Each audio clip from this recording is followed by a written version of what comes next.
The study of consumer behavior is one of the important branches of microeconomics. We have already studied the law of diminishing marginal utility, the law of equimarginal utility using cardinal analysis, and the indifference curve approach using the ordinal analysis. So in this presentation, we shall look at the law of demand. And law of demand is an important law in the study of consumer behavior. So before I go to the presentation, please share this session with your friends and also subscribe to this channel.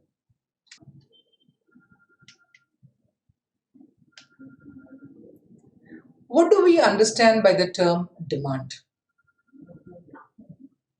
A person can desire for an expensive car. No harm in desiring. But is that desire supported by the ability to pay? If yes, all right, the second condition for the term demand is satisfied. But the third condition too must be satisfied. What is the third condition? The third condition is that he must be willing to pay for that car. So he may have a desire, he may have the money to pay for it, but at the end he does not want to spend that money on buying that car. In that case, it's not demand. So demand must satisfy all these three conditions. Demand schedule. Marshall explains demand schedule as a list of price and quantities. It's very simple that way. And the demand schedule can be of two kinds. We have the market demand schedule and the individual demand schedule. Individual demand schedule is about the individual in terms of the quantity that he would purchase in terms of the price that is in the market. And market demand curve would mean the number of consumers who are there, and at that given price, what are the different quantities that the several consumers will buy. So it is the summation of individual demand schedules. There are two terms here, demand and quantity demand. When we say demand, we just say refer to the curve. When we say quantity demanded, it refers to a point on the curve which shows the price and the quantity demanded. Okay, let's look at an individual demand curve. Individual demand curve is a graphical representation of the relationship between price and quantity demanded of a product. So a demand curve will show the relationship between price and quantity demanded, and it will slope from left to right, or it is said to have a negative slope, or there is an inverse relationship between the price and quantity demanded. Table, we can express the demand schedule with the help of a table. You can see this here. On the left side, you can see the schedule. There is different prices. 5, 4, 3, 2, and 1 are the different prices of the commodity. On the right hand side is the quantity. So when the price is 5, 100 units are purchased. When the price is 1, has fallen to 1, then there are 600 units purchased. And this can be easily shown in the graph, which shows that at 5, how it is less, and as the price falls, how it has increased to the right. Market demand, as I told you, it is the quantity demanded at every given price for the entire market. Now, entire market is made up of several individual buyers. So, and each individual buyer has got their own demand curve. So, when we add up these individual demand curves, or we add up the individual quantities, then we get what is called as the market demand. This market demand can be shown as a curve, but the market demand curve is flatter than individual demand curve because the responses need not be the same for all the individual buyers, and therefore the quantity can be much larger than what is individually for this consumer. Let's come to the law of demand. Economic laws, as I have stated earlier, are just statement of general tendencies, and these are tendencies of human behavior. Now, one of the most important laws in microeconomics is the law of demand. What does it state? Other things remaining the same, more will be demanded at a lower price than at a higher price. This is an observation that everybody who goes to purchase goods in the market sees it. But then that this observation has been analyzed and put it into this format, and it has been the basis of many studies that are done about consumer behavior. So, how do we understand that? When the prices are high, the quantity purchased will be low, and when the prices are low, the quantity purchased will be large. Now, let's look at the negative slope. I just mentioned to you that the demand curve has a negative slope, it slopes from left to right. Why does the demand curve slope from left to right? First of all, we should relate it to the law of diminishing marginal utility. Now, what did the law of diminishing marginal utility say? That when we consume more of any commodity, the utility that we derive from the subsequent units of consumption goes on diminishing. So, if the utility from the following units go on diminishing, the consumer will be willing to buy more of that commodity only if he is offered at a lower price. That is one reason. The second reason is the fall in the price of a commodity increases the real income of the consumer. It could be understood this way. If the price of something was rupees 10, a commodity was rupees 10, then the consumer was getting only one unit. Now, when the price of the commodity falls from 10 to 5, with the same income, the consumer is able to buy 2 units. So the purchasing power of his money has increased. Earlier, he was getting a 1 unit, and now he's getting 2 units. Then the other things that we say is that new buyers will enter into the market. When the price of the commodity was high, only those who were able to buy that commodity at that high price were able to enter that market and participate in that purchase.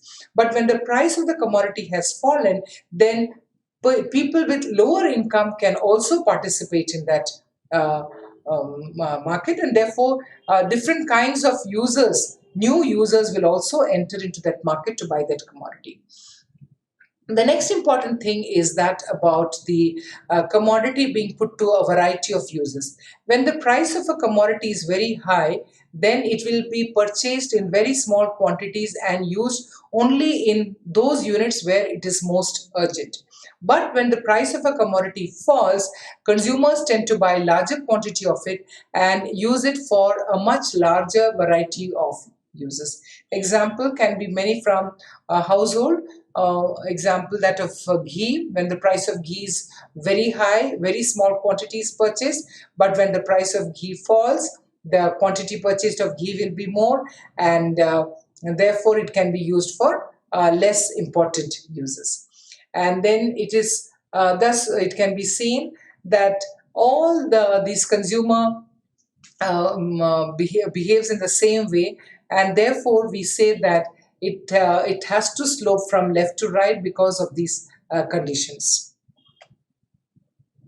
And the demand function states that the quantity demanded is a dependent variable. It depends upon the price of the commodity, it depends upon the income of the consumer, it depends upon the price of the related goods, it can depend upon the taste and preferences of the consumer. So when the consumer, when we do it when we understand it in this way, these factors, this price of other goods or income or taste and preferences of the consumer are taken as fixed in the short period of study. So the only factor that can affect the quantity demanded is the price of a commodity. Are there assumptions to the law? Yes, there are assumptions to the law of demand. First and foremost, we assume that the income of the consumer during the period of study remains the same. Because if the income changes, then the quantity demanded will also change. We assume that the prices of related goods remain the same. Related goods could be complementary goods or substitute goods that could remain the same. We also say the preferences and choices and tastes of the consumer is held constant. Then the consumer is not expecting any change in the price of the commodity in the future, and there are no substitutes available for this commodity. If there are substitutes available for the commodity, the consumer can purchase those goods which may be cheaper than the present good under study. Are there exceptions to the law of demand? Yes. There are always people who behave differently than how, by and large, people behave. Now, these fall under the category of what we call them as exceptions to the law. Now, here we have exceptions to the law of demand. First and foremost, the exception comes from ignorance. Why? Some people think that when the price of a commodity is high or rising, then that commodity is of better quality. So consumers buy certain things only when the prices are high. That is an exception. Actually, that should not take place, but people do that. Then the other one is speculative effect. What is speculative effect? If the consumer speculates that the rising prices can continue to rise for some more time, the consumer, instead of reducing the quantity demanded, he may buy more of the commodity because of the fear that the prices may rise. And the reverse can be true when the price is falling and the consumer should purchase actually more of that commodity, but the consumer will buy less of the commodity, hoping that the price of that commodity will fall. There is something called as Veblen goods, or they're also known as status symbol goods. Some people would like to buy goods when others cannot purchase that same good. Because if others too can purchase that good, then it does not have any snob value, or it cannot be used to flaunt a certain snob value to others. So this was given by Thornstein Veblen. And the idea is when goods are highly priced, only then people will buy these kind of goods. When prices are low, it cannot be.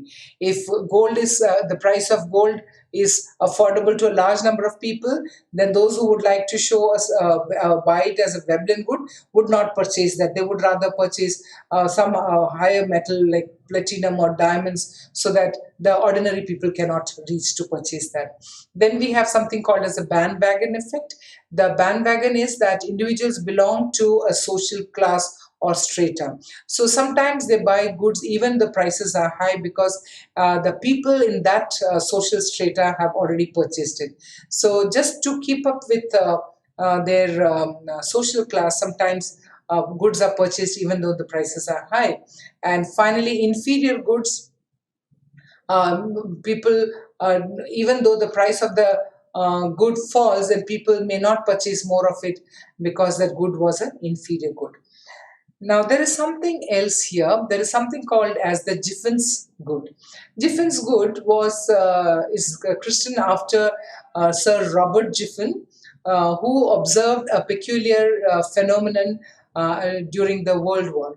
And Professor Marshall called it the Giffen's paradox. Now, what is that? When the price of bread had increased during the wartime, people, instead of buying less of bread, started purchasing more of bread. Right? The first condition is the price of bread increased, and people, instead of buying less of bread, started purchasing more of bread. Why did this happen? It happened because a large portion of that consumer's income was spent on buying bread, because bread was the cheapest good. Now, what the consumer does is, the consumer, instead of buying less of it, will buy more of it when the prices increase, because he has to maintain his nutritional requirement. And he may reduce the consumption of other commodities and divert the money to purchase more of the bread whose prices have gone up. So, as the price of that bread has gone up, he purchases more of that good. This is generally for cheap goods in comparison to costlier goods. So these are the points for you to think about. You can have a look at these questions.